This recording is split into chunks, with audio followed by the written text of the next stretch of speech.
Muy bien. Jehová Shalom es el nombre de Dios que significa Jehová es paz. O también podría ser Jehová es mi paz. Y conocemos muchas veces esos nombres, conocemos los significados y a veces nos gusta el significado y por el significado sacamos la aplicación. Pero si ustedes se han dado cuenta, hemos querido ver un poquito más que el nombre como el significado superficial, Jehová es paz. ¿Y cómo podemos ver más allá de la superficie? Pues es entrar en todo su contexto del nombre. Bueno, introduciendo un poquito este nombre, vemos esencialmente Jehová, ya habíamos estudiado esto, significa Dios o Señor, y Shalom, de aquí vienen varias palabras interesantes que conocemos también, por ejemplo, Salomón. ¿Sí saben qué significa Salomón? No. Salomón significa pacífico. Jerusalén, Jerusalén, ciudad de paz. Es curioso, ¿no?, que tenga ese nombre, porque parece hasta una ironía. Pero esa ciudad de paz, hasta la fecha, desde su fundación hasta la fecha, si acaso nada más en el reinado de Salomón, no ha visto paz. Es una ciudad que se ha visto invadida por guerras, dividida. Pero bueno, de ahí viene también, se cree que ahí era el famoso sacerdote de Salem. ¿Se acuerdan del sacerdote de Salem? Melquisedec, rey de Salem. Entonces también Salem es paz, por eso muchos piensan que era la misma Jerusalén. En ese tiempo se llamaba Jebús. Pero bueno, vamos a entrar al estudio y para esto les voy a pedir que podamos orar. Dios, gracias Señor porque nos permites, Dios, conocerte y gozar la paz que solamente tú nos puedes dar, mi Dios. Te pedimos, Padre, que tú dirijas este tiempo del estudio y, Señor, lo dejamos en tus manos para que tú nos hables. En tu nombre oramos. Amén. Ok. Bueno, la referencia para este nombre, acompáñenme por favor a Jueces, capítulo 6.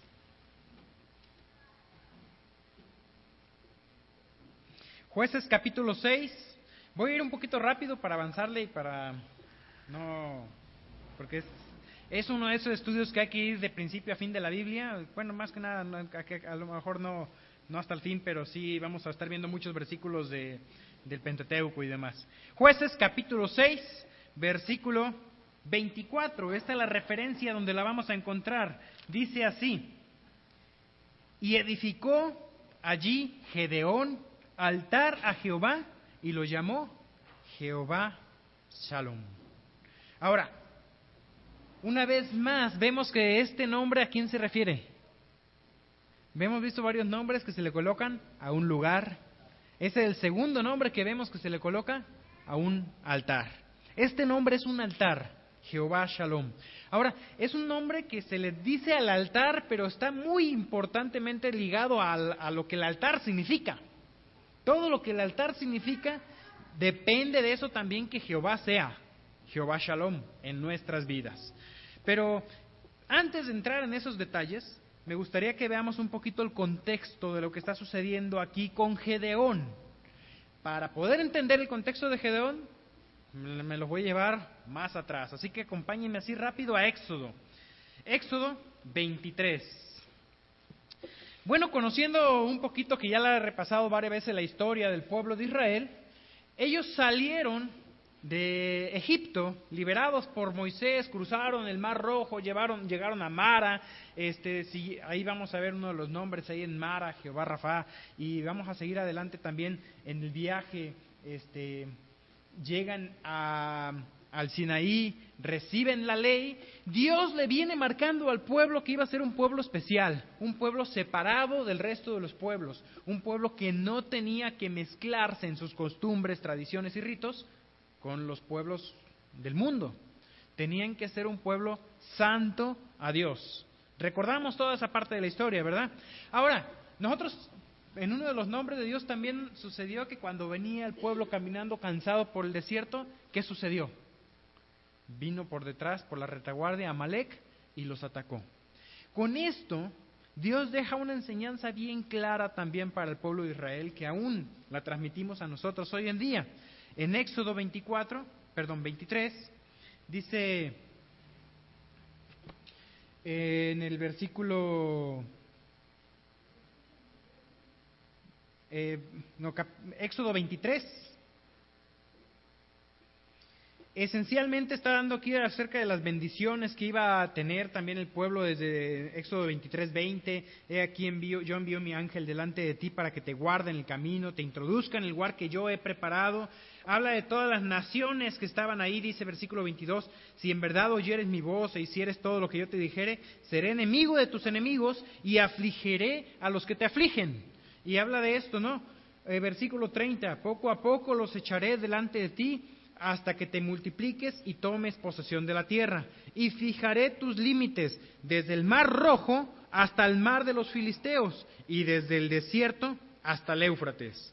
Y mira esto, porque yo pondré en tus manos a los moradores de la tierra, y tú los echarás de delante de ti. Y esto es sumamente importante. ¿Qué dice aquí? No harás alianza con ellos, ni con sus dioses. En tu tierra no habitarán, no sea que te hagan pecar contra mí, sirviendo a sus dioses, porque te será tropiezo. ¿Cuál es la clave de todo esto? No alianzas, ¿sí? Y lo mismo ocurre, bueno, vamos a ver un poquito números. Avance en Éxodo, Levítico y Números. Llegamos a Números, capítulo 33. Números 33. Versículo 52 en adelante. Voy a leer desde el 51. Habla a los hijos de Israel y diles: cuando hayáis pasado el Jordán, estando en la tierra de Canaán, echaréis de delante de vosotros a los moradores del país, y destruiréis a todos sus ídolos de piedra y a todas sus imágenes de fundición, y destruiréis todos los lugares altos, y echaréis a los moradores de la tierra, y habitaréis en ella, porque yo os la he dado para que sea vuestra propiedad. Heredaréis la tierra por sorteo por vuestras familias, a los muchos daréis mucho por herencia, y a los pocos daréis menos por herencia. Donde le cayera la suerte, allí la tendrá cada uno de las tribus, cada uno por las tribus de vuestros padres heredaréis. Fíjate aquí en los versículos anteriores hablaba de echar, de destruir, de sacar a todas las naciones. Y fíjate, versículo 55. Y si no echareis a los moradores del país de delante de vosotros, sucederá que los que dejareis entre ellos serán por aguijones en vuestros ojos, por espinas en vuestros costados, y os afligirán sobre la tierra que vosotros habitaréis. Además, haré a vosotros como yo pensé haceros a ellos. ¿Cuál es la condición entonces aquí que Dios le coloca? No alianzas, no unidad, no permitir que el pueblo habitase en medio de naciones paganas. ¿Por qué? Porque se iban a incluir. Ahí iba a haber, se iban a incluir en sus vidas esas prácticas. Iba a haber consecuencias si no obedecían. ¿Qué sucede? ¿Qué hizo el pueblo de Dios? Vamos a avanzar, entonces llegamos aquí a Números, seguimos avanzando en la historia. Números se preparó al pueblo para que tomara posesión de la tierra, y la toma de la posesión de la tierra, ¿dónde la encontramos? ¿Qué libro es?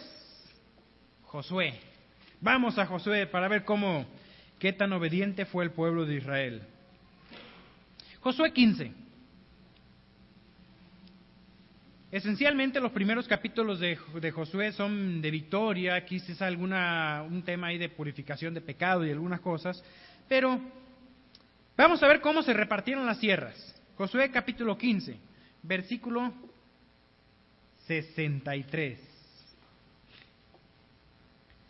Todo esto desde el versículo 20 vas a ver cómo se repartieron ciudades, los diferentes tribus. Y los de Judá, dice versículo 63, mas a los jebuseos que habitaban en Jerusalén, los hijos de Judá no pudieron arrojarlos, los que habitaban en ese tiempo en lo que entonces era Jerusalén. Y ha quedado el jebuseo en Jerusalén con los hijos de Judá hasta hoy, el día que fue escrito el libro. Capítulo 16, versículo 10, aquí dice Efraín y Manasés, dice que ellos no arrojaron al cananeo que habitaba en Geser, antes quedó el cananeo en medio de Efraín. Capítulo 17, Versículo 12, mas los hijos de Manasés no pudieron arrojar de aquellas ciudades, y el cananeo persistió en habitar en aquella tierra. Y luego el final del 13 dice, pero cuando los hijos de Israel fueron lo suficientemente fuertes, hicieron tributario al cananeo, mas no lo arrojaron. Y tenían que arrojarlo. No era ser tributarios, era arrojarlos. Capítulo 18, versículo 3. Y Josué dijo a los hijos de Israel, ¿hasta cuándo seréis negligentes para venir a poseer la tierra que os ha dado Jehová, el Dios de vuestros padres? Vemos nosotros cómo una y otra vez ellos fueron negligentes con esa orden. Avanzamos, seguimos avanzando, entonces en la historia llegamos a Jueces. En Jueces es donde estamos viendo nosotros el nombre de Jehová es mi paz, Jehová Shalom, con Gedeón. Pero vamos a entrar desde el capítulo 1. Jueces 1:19. Dice que Jehová estaba con Judá, quien arrojó a los de las montañas, mas no pudo arrojar a los que estaban en los llanos, los cuales tenían carros cerrados. Versículo 21. Mas al jebuseo que habitaba en Jerusalén no arrojaron. Jueces 1:27. Tampoco Manasés arrojó a los de... Y da una lista de nombres. En el versículo 28 dice, pero cuando se hizo fuerte, hizo el cananeo tributario, pero no lo arrojó, mas no lo arrojó. Versículo 29, tampoco Efraín arrojó al cananeo. Versículo 30, tampoco Zabulón arrojó a los que habitaban en Quirón. Versículo 31, tampoco Aser. Versículo 33, tampoco Neftalí. Versículo 34, los amorreos acosaron a los hijos de Dan hasta el monte y no los dejaron descender a los llanos. Y el amorreo persistió en habitar en el monte de Eres. Fíjate que todo lo que está sucediendo aquí. Había una orden bien clara del pueblo. Ellos tenían... Dios los iba a acompañar para tener victoria. Y si tú estudias, por ejemplo, la vida de Caleb. Caleb llegó a un monte y dijo, este monte es mío, y había ahí una ciudad con murallas y todo. Juntó a algunos hombres, fue y la tomó, por fe. Eran victorias de fe. Pero el resto del pueblo, vemos una gran parte del pueblo que ¿qué hizo? Permitió. Ahora, todo este tema de la conquista del pueblo de Israel es algo histórico, real, que ocurrió. Pero nos deja una aplicación real también para nosotros hoy. La lucha diaria con el pecado. Que Dios manda a que cortes con él. Cristo en un momento dando una ilustración bastante drástica, dice mejor es entrar al cielo sin una mano que con las dos manos irse al infierno. Mejor es entrar al cielo con un ojo que con dos ojos irse al infierno. Si tu ojo te hace ocasión, sácalo. ¿De qué está hablando? Obviamente no es literal la enseñanza, porque si un ojo te hace pecar, ¿por qué el otro no? ¿De qué está hablando aquí? De que el pecado tiene que ser tratado drásticamente, cortar drásticamente con él. Ahora, como cristiano, yo recuerdo mi conversión y mis primeros meses de convertido, fue un tiempo de cortes drásticos. En mi vida, muchas cosas fueron cambiadas drásticamente de la manera en que yo vivía antes.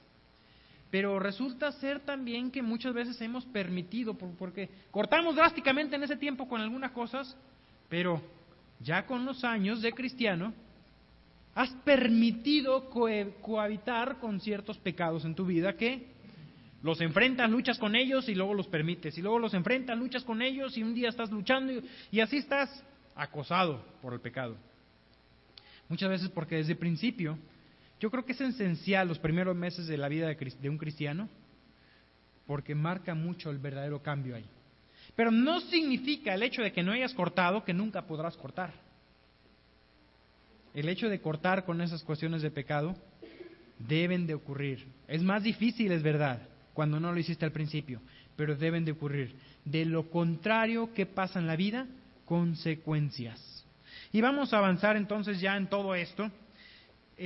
Para entrar en el asunto con Gedeón.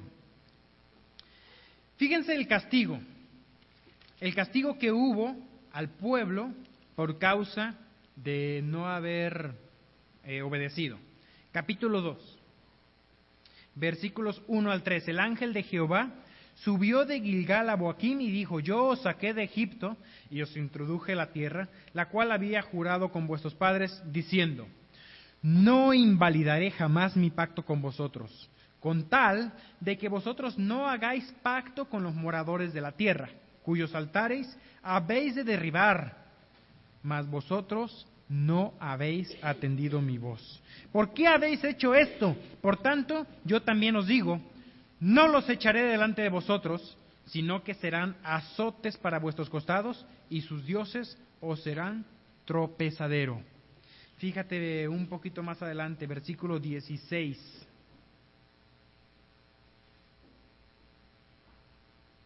Es Jueces 2:16. Y Jehová levantó jueces que los librasen de la mano que los despojaban.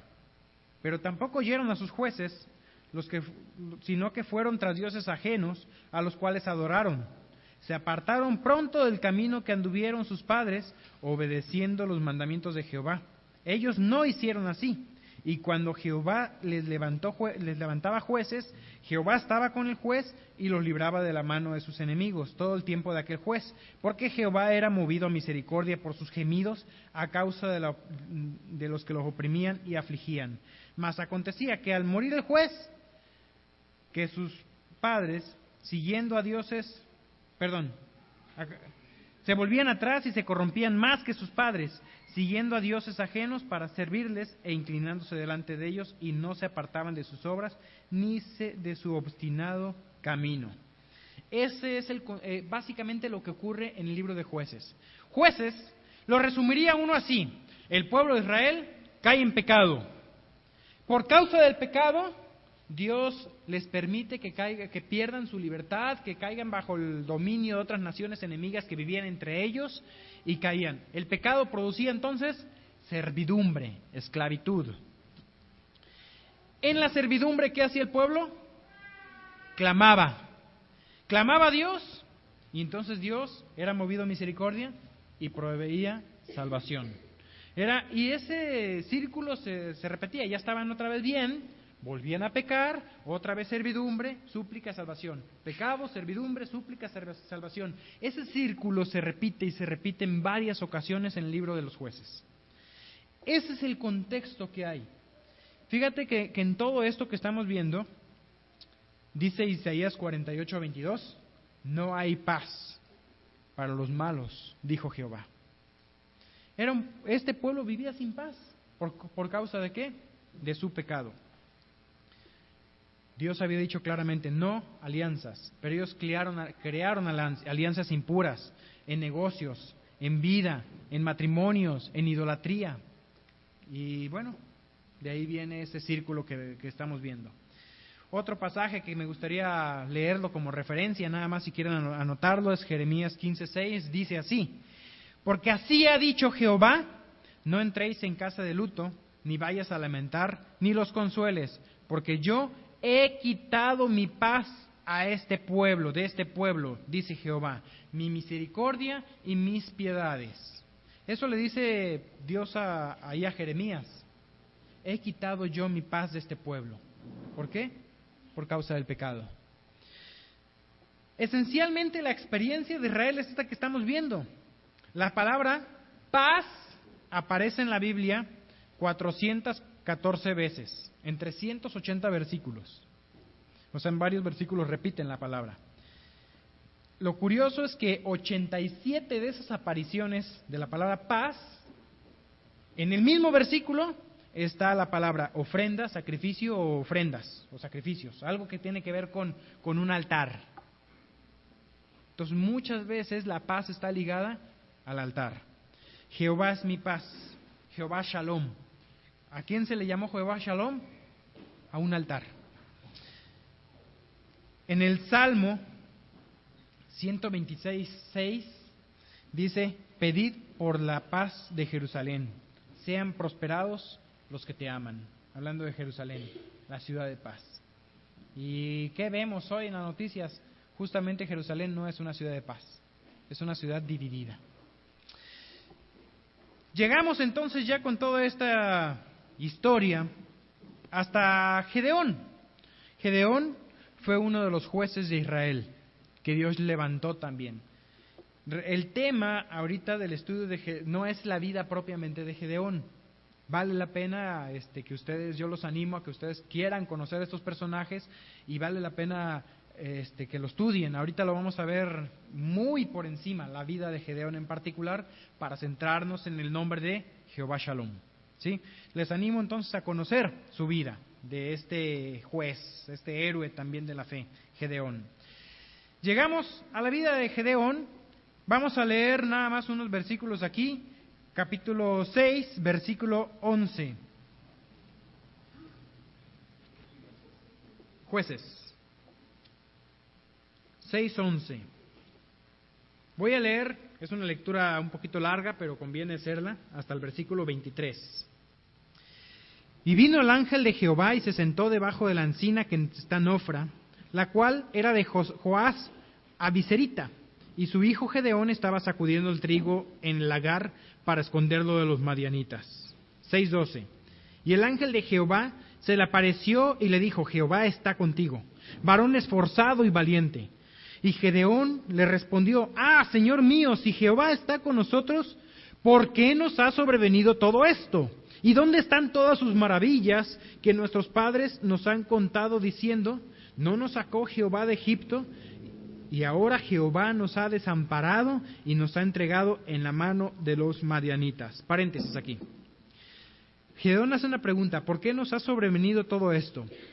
¿Cómo podríamos contestarla? Es ver las consecuencias de sus propios actos. ¿No te ha pasado algún cristiano que dice que a escuchar o alguna vez tú mismo decir: ¿por qué me pasa esto? Ahora, yo no puedo decir en qué momentos Dios te está probando, en qué momentos son consecuencias de pecado, pero tendrías tú que analizar tu vida en base a lo que la Biblia da también en cuanto a posibles consecuencias de pecado. Otro que se preguntaba: ¿por qué me está aconteciendo todo esto y no eran consecuencias de pecado? Era Job.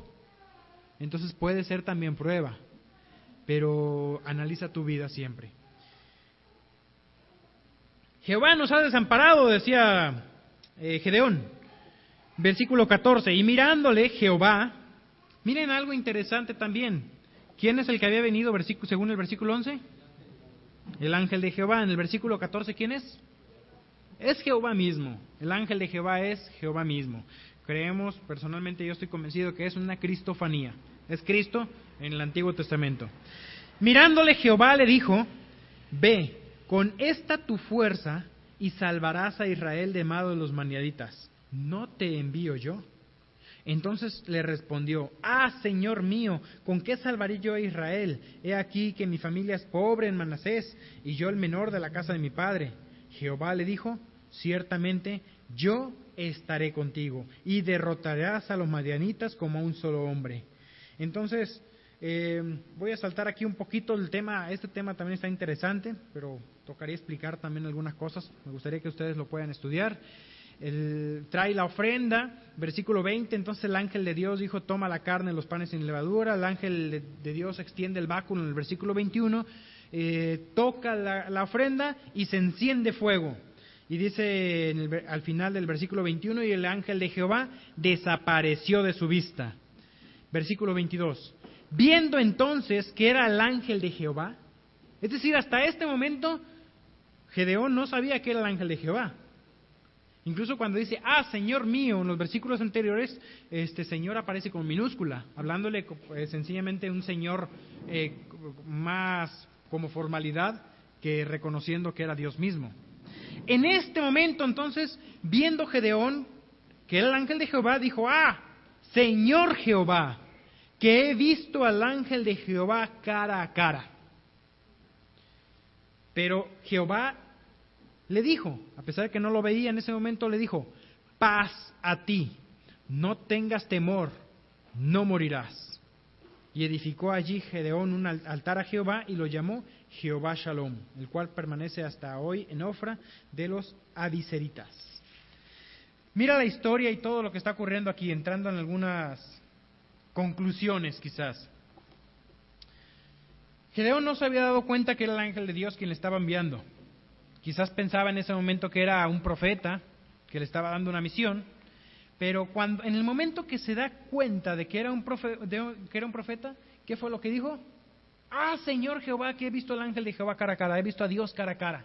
Hubo otros hombres también que experimentaron eso mismo del momento que se dan cuenta de que estaban hablando con Dios, pensaron que iban a morir. Uno de ellos es Isaías, ¿te acuerdas?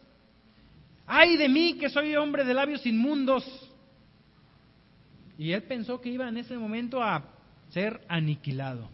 ¿Por qué? Por estar en presencia de Dios, siendo pecador. ¿Qué es lo que el pecado había causado entre Dios y el hombre? División, enemistad, pérdida de paz. No hay paz, dice Jehová, para los malos. Pero Jehová le dice, en ese momento interviene Dios en el versículo 23, el ángel de Jehová le dice, paz a ti, no tengas temor, no morirás. Y ese hecho de decir no voy a morir, movió a Gedeón a edificar un altar, diciendo Jehová es mi paz. Yo puedo tener paz con Dios solamente en base a ese altar. No puedes hablar tú de la paz con Dios al hombre, al ser humano, si primero no hablas de la enemistad con Dios. Spurgeon una vez dijo una frase, fíjate, presta la atención, está interesante. Dice, no debo entregar la gracia de Dios sin antes sacrificar al pecador con la ley. No debo entregar la gracia de Dios sin antes sacrificar al pecador con la ley. En otras palabras, no tiene mucho caso venir y hablar del amor de Dios al hombre cuando no se ha dado cuenta que está bajo la ira de Dios, que hay enemistad con Dios. Y hoy la gente se refugia bajo el lema de que Dios es amor. Y como Dios es amor, Dios me tiene que perdonar. Pero no puedo yo comprender realmente el amor de Dios. No puedo yo comprender realmente la paz con Dios sin primero entender la razón de mi enemistad con Dios. Como cristiano también esa paz de Dios tiene sus requisitos. Eso vamos a entrar un poquito a verlo. Esencialmente quiero yo meter todo este contexto de la obligación del pueblo de vivir una vida en santidad, separada de pueblos enemigos y de tener exclusividad con Dios en su adoración. La falta de cumplir a esto, ¿qué traía a sus vidas? Enemistad, consecuencias. Dios, es verdad que Dios es Dios de paz. Dios es paz, Él se revela como Dios de paz. Leo unos versículos aquí. Isaías 26:3, alguno lo conoce, ¿no? Tú guardarás en completa paz aquel cuyo pensamiento en ti persevera, porque en ti ha confiado. Confiad en Jehová, versículo 4, confiad en Jehová perpetuamente, porque en Jehová el Señor está la fortaleza de los siglos. Perfecta paz. Dios es un Dios de paz. También Romanos 15:33 se le dice así, y el Dios de paz esté con vosotros, con todos vosotros, amén. Esa frase, Dios de paz, aparece muchas veces en el Nuevo Testamento. Por tiempo no los puedo ver, les animo si quieren anotarlos. Aparece Dios de paz en Romanos 15:33, en Romanos 16:20, en 2 de Corintios 13:11, en Filipenses 4:6, en 1 de Tesalonicenses 5:23, y por lo menos yo también lo encontré ahí en Hebreos 13:20. Digo por lo menos porque puede ser que aparezca en alguna otra ocasión. Dios de paz. Dios es Dios de paz. Ahora, ¿cómo fue posible para nosotros que Dios sea Dios de paz? Y nosotros tenemos la respuesta, la conocemos, ¿no? ¿Quién es mi Jehová Shalom? ¿Quién es el que me hizo la paz entre Dios y yo? Cristo. Cristo es Jehová Shalom para mí. En 2 de Corintios 5:19, vamos, acompáñenme ahora un poquito al Nuevo Testamento.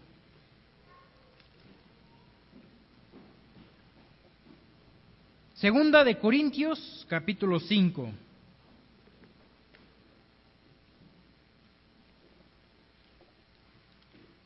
Versículo 19.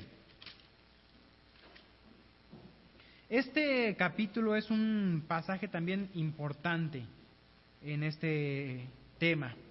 En este capítulo, desde el versículo 11, aparece aquí en mi Biblia con un título que dice el ministerio de la reconciliación.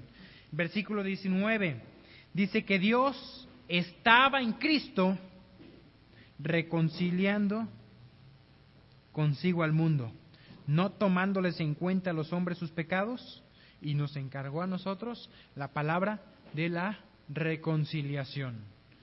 En este capítulo aparece muchas veces la palabra reconciliar o reconciliación.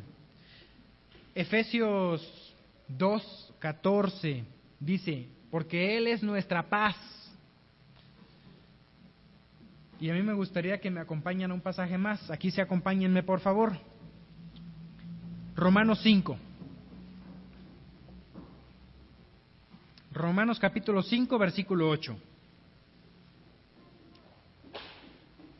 Fíjate aquí algo bien interesante. Yo marqué, a mí me gusta encontrar palabras similares o relacionadas en los versículos, y encontré dos series, particularmente relacionadas al tema que estamos viendo ahorita.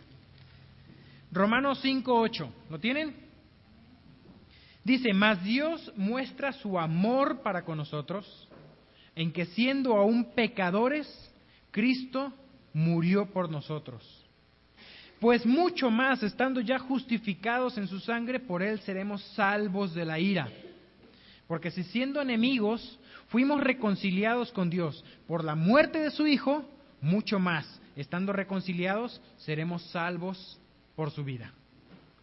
Mira aquí las palabras que se repiten, o más bien las palabras relacionadas: amor, justicia, reconciliación, salvación y vida. Y el contraste de palabras aquí, ¿cuáles son? Pecador, muerte, enemigos, murió, ira. Aparece la palabra ira, relacionada también con salvación.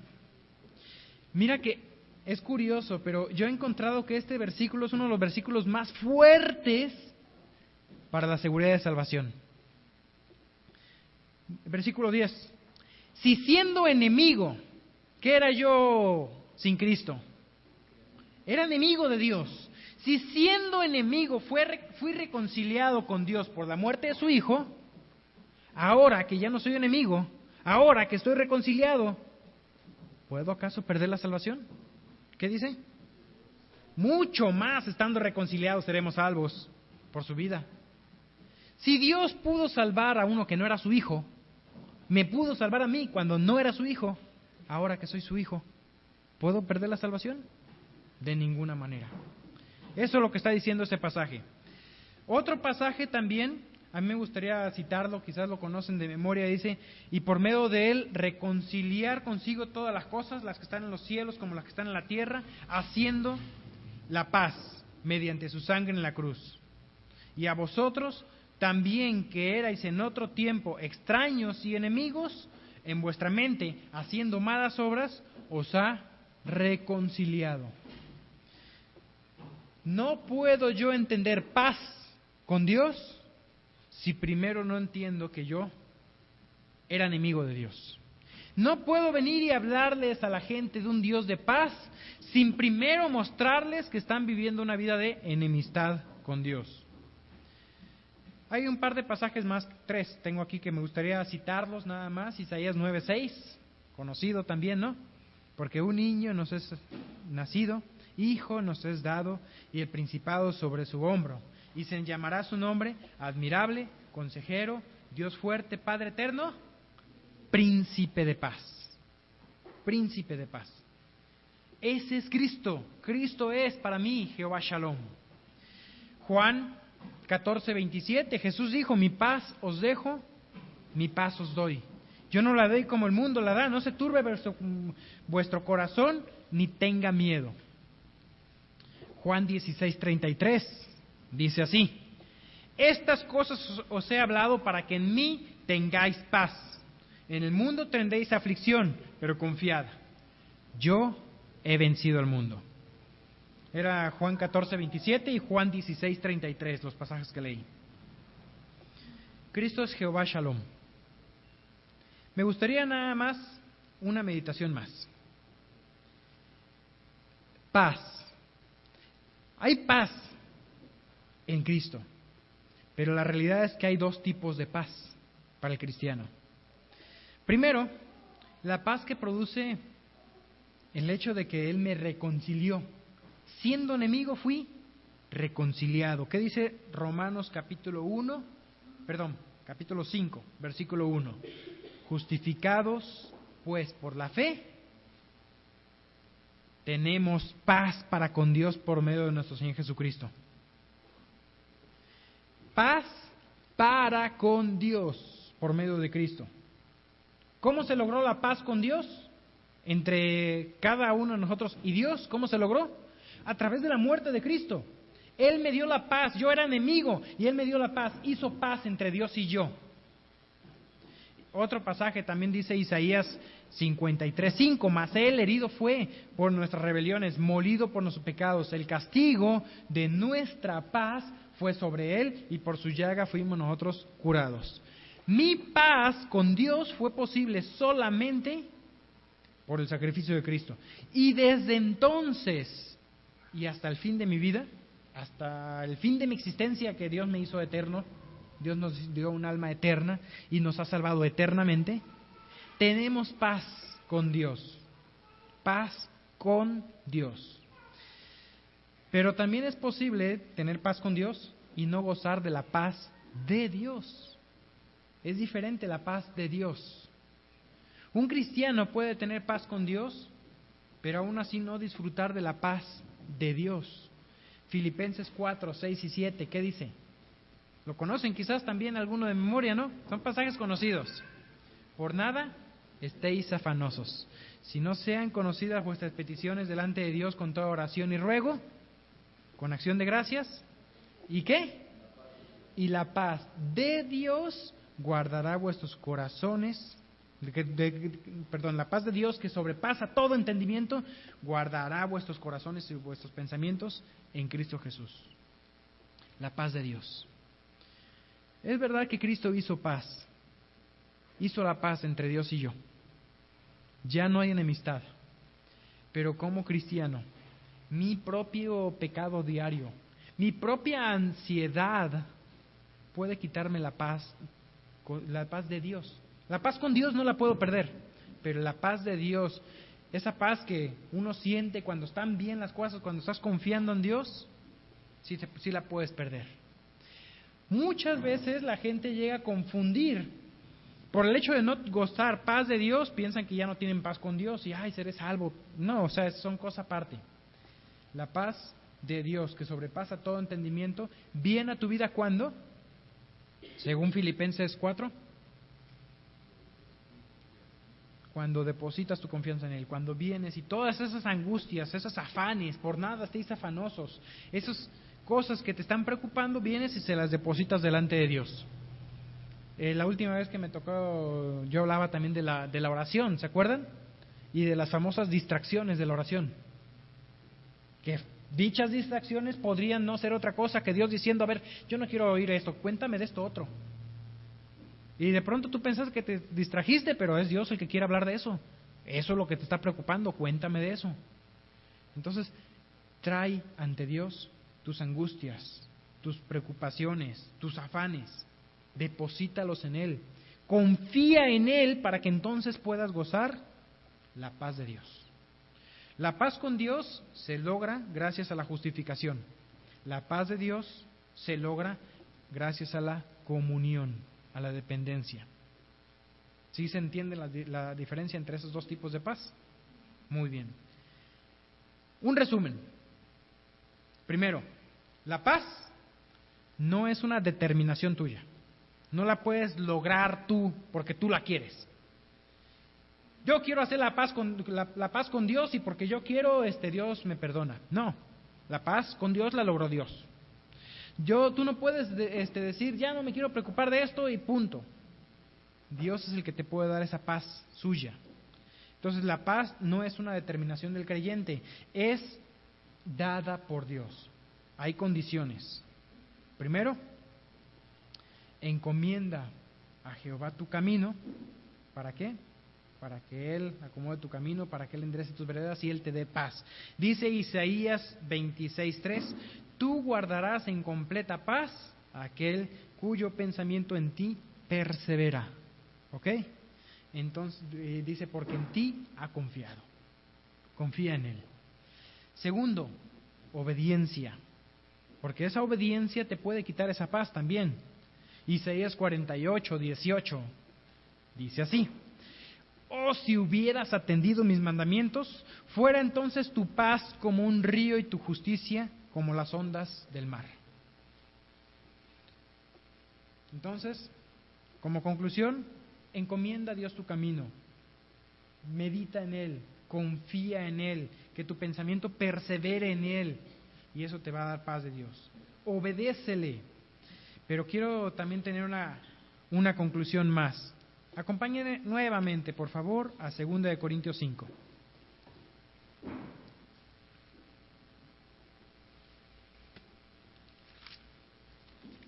Segunda de Corintios, capítulo 5.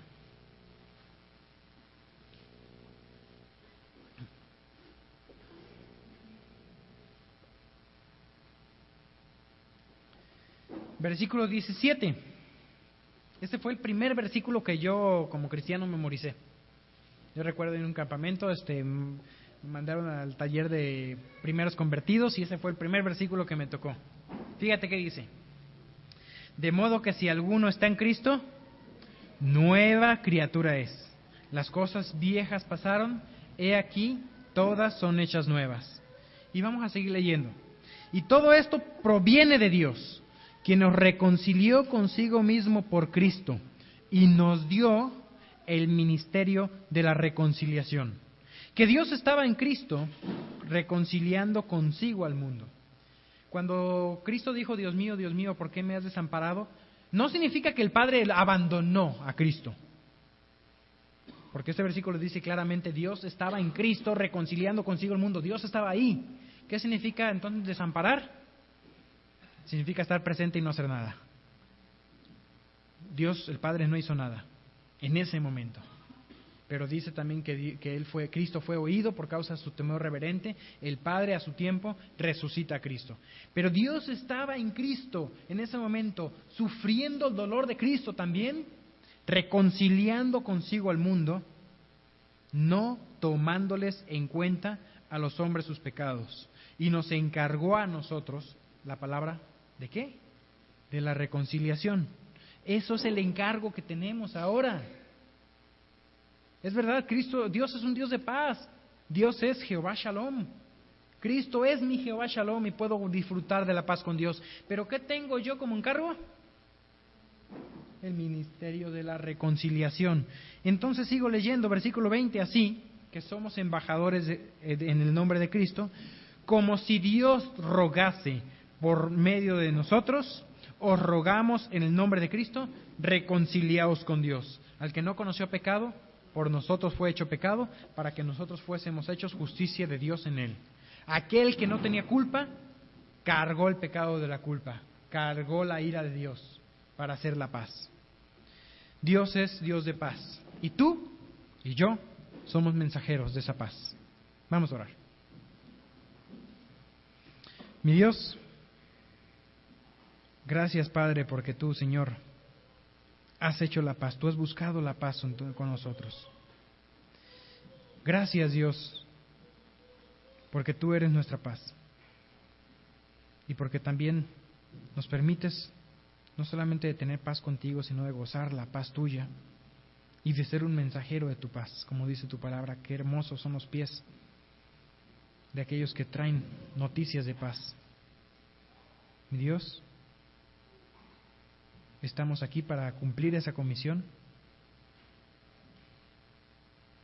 A mí me gustaría igual hacer una motivación, un desafío personal, algo entre tú y Dios. Comprométete a ser un mensajero de su paz, porque Dios es Jehová Shalom y tú eres un mensajero. Ora por alguien. Desafíate en esa semana a poder compartir el Evangelio de la paz. y hazlo entre tú y Dios, algo privado entre tú y Dios. Señor, gracias Dios por ese tiempo, gracias Padre porque tú hablas a través de tu palabra. Te pido Señor que tú añadas tu bendición. En el nombre de Jesús, amén.